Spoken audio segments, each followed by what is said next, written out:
حضرت موسیٰ علیہ السلام اللہ کے انتہائی برگزیدہ پیغمبر تھے۔ آپ کو موسیٰ کلیم اللہ اس لیے کہا جاتا تھا کہ آپ اللہ تبارک و تعالیٰ سے کوئی طور پر جا کر باتیں کیا کرتے تھے۔ آپ علیہ السلام کا ایک امتی تھا جو بہت زیادہ غریب تھا۔ اس کے گھر کئی روز فاقے رہتے تھے۔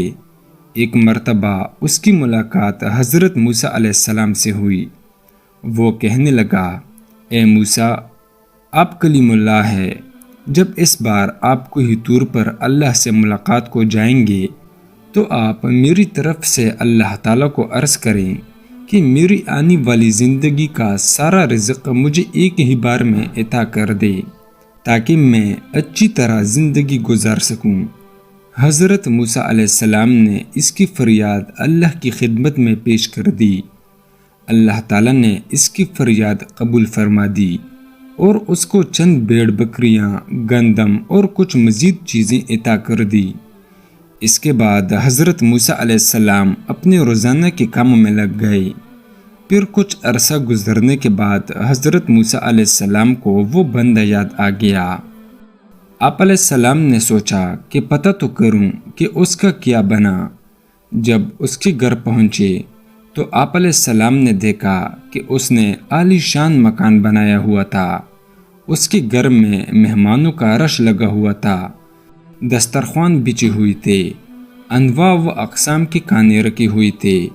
سب کھا پی کر الحمدللہ کہہ کر مزے اڑا رہے تھے۔ حضرت موسیٰ علیہ السلام یہ منظر دیکھ کر بہت حیران ہوئی کہ آخر یہ کیا ماجرا ہے۔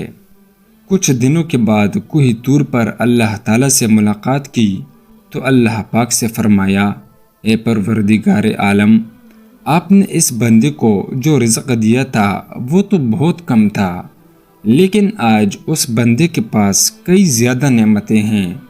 یا اللہ، میں یہ سمجھنے سے قاصر ہوں، بے شک آپ خوب جانتے ہیں۔ اللہ تعالیٰ نے فرمایا، اے موسیٰ، بے شک وہ اس رزق کو اپنی ذات پر استعمال کرتا تو اس کا رزق بس وہی تھا جو اس کو ہم نے دیا تھا۔ میرے اس بندے نے میرے ساتھ نفع کی تجارت کی ہے۔ موسیٰ علیہ السلام نے فرمایا، اے میرے پروردگار، یہ نفع کی تجارت کیا ہوتی ہے؟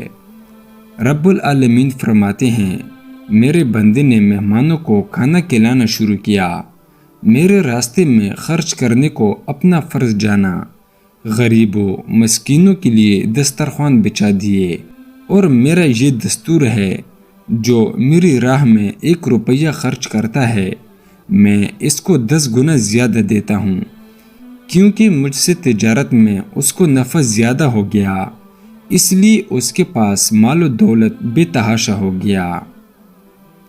سبق: اللہ پاک فرماتا ہے، اے میرے بندے، تو میری راہ میں 1 روپیہ خرچ کر، میں تجھ کو 10 گنا زیادہ دوں گا۔ لیکن ہمارا ایمان اور ٹوٹا پھوٹا یقین یہ ہے کہ ہم اللہ کی راہ میں دینے سے کتراتے ہیں۔ جب کوئی سوالی ہم سے سوال کرتا ہے تو ہم اپنی جیب میں نوٹوں کی بجائے سکے تلاش کرتے ہیں۔ اللہ تعالی ہمیں ان باتوں کو سمجھنے کی توفیق عطا فرمائے، آمین یا رب العالمین۔